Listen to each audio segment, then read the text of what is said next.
Hello friends, welcome back to our channel. And ఈరోజు vlog ఏంటంటే front ఎలివేషన్కి ఈ గణేష్ బొమ్మ అయితే డిజైన్ అయితే వేస్తూ ఉన్నారనమాట.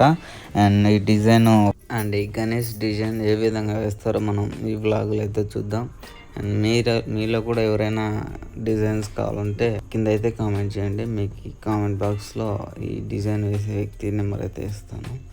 అండ్ ఇవే కాకుండా డిఫరెంట్ మోడల్ డిజైన్స్ అయితే ఉంటాయి. మీకు నచ్చిన మోడల్స్ అయితే తీసుకొని డిజైన్స్ అయితే వేయించుకోవచ్చు. అండ్ ఫస్ట్ అయితే ఈ వీడియో అయితే చూడండి. అండ్ లాస్ట్లో మీకు ఇన్ఫర్మేషన్ అనేది ఇస్తాను. అండ్ వీడియోలోకి వెళ్ళిపోయే ముందు ఫస్ట్ అయితే లైక్ అయితే చేయండి. లైక్ చేసి వీడియోని అయితే చూడండి. అండ్ ఫస్ట్ టైం మన ఛానల్ ఏమైనా కొత్తగా చూసినట్లయితే సబ్స్క్రైబ్ చేసుకోండి. అండ్ ఇక్కడైతే చూడొచ్చు, మీరు డిజైన్ అయితే స్టార్ట్ అయితే చేసినారనమాట. అండ్ మనం వెళ్ళి చూద్దాం ఏ విధంగా అనేది డిజైన్ చేస్తారో.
చూడొచ్చు మీరైతే డిజైన్ అయితే పూర్తి అయితే అయిపోయింది అనమాట. ఓవరాల్ గా గణేష్ డిజైన్ అయితే ఈ విధంగా అయితే వచ్చింది అనమాట. అండ్ ఈ డిజైన్ కొలతలు వచ్చేసరికి 2/3 అనమాట. పొడవు అయితే 3 అయితే ఉంది, వెడల్పు అయితే 2 అయితే ఉందన్నమాట. అండ్ ఈ డిజైన్ కాస్ట్ అయితే వచ్చేసి 2000 నుండి 3000 లోపు అయితే చెప్పినారనమాట అతను. అండ్ మీరు కూడా ఎవరైనా కొత్తగా ఇల్లు కట్టే వాళ్ళైతే చూడండి, డిజైన్ అయితే బాగుంది. అండ్ ఇంతకంటే డిఫరెంట్ డిజైన్స్ అయితే ఉంటాయి. అవి కూడా మీకు ఎవరైనా కావాలంటే కింద అయితే కామెంట్ చేయండి, మీకైతే అతని నెంబర్ అయితే ఇస్తాను. అండ్ ఫ్రెండ్స్, వీడియో అయితే మీకు నచ్చుంటుంది అనుకుంటున్నాను. నచ్చితే ఖచ్చితంగా లైక్ చేయండి, షేర్ చేయండి. అండ్ మన ఛానల్ ఇప్పుడే కొత్తగా ఎవరైనా చూస్తున్నట్లయితే ఖచ్చితంగా అయితే సబ్స్క్రైబ్ చేసుకోండి. And thanks for watching guys. And next ఇంకో మంచి వీడియోతో అయితే మీ ముందుకైతే వస్తాను.